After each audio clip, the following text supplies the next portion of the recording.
A Washington Post article now warning about Hunter Biden laptop disinformation, the guy who leaked it. Here's the deal. Before I even get into my questions, I think that the story here with the Washington Post reporting is that what they're saying right here, when the New York Post first reported in October 2020 that it had obtained contents of a laptop computer allegedly owned by Joe Biden's son Hunter, there was an immediate roadblock faced by other news outlets that hoped to corroborate reporting, as many did. The newspaper wasn't sharing what it obtained. New York Post had this alleged information and was trying to publish it without any corroboration, without any backup information. They were trying to publish it to Twitter. Twitter did not let them, and now they were upset. I believe that political operatives who sought to inject explosive disinformation with the Washington Post couldn't get away with it. And now they're livid. And they want the ability to do it again. They want the ability to inject this again. So they've dragged a social media platform here in Congress. They're weaponizing the use of this committee so that they can do it again. A whole hearing about a 24-hour hiccup in a right-wing political operation. That is why we are here right now.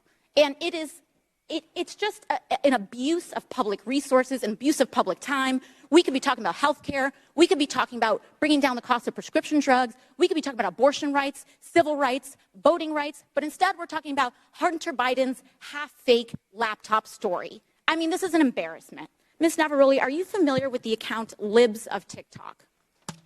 I have heard of it from the news, yes.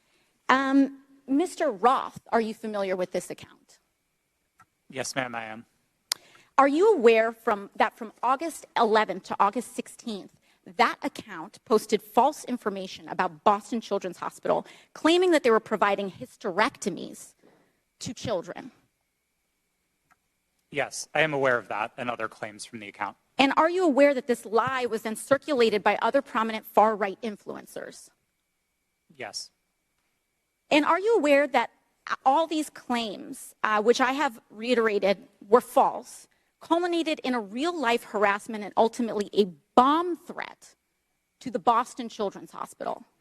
Yes, I am aware. And this account is still on that platform today, isn't it? Regrettably, yes, it is. Despite inspiring a bomb threat due to the right-wing incitement of violence against trans Americans in this country, because they cannot let go of this obsession with fixating violence and inciting violence against trans and LGBT people, in addition to immigrants, in addition to women of color. This is a party that cannot pick on anyone their own size. And they are trying to co-opt an entire social media platform and use the power of this committee and of Congress in order to pursue a political agenda. I yield back. Gender-affirming hysterectomy is very similar to most hysterectomies that occur.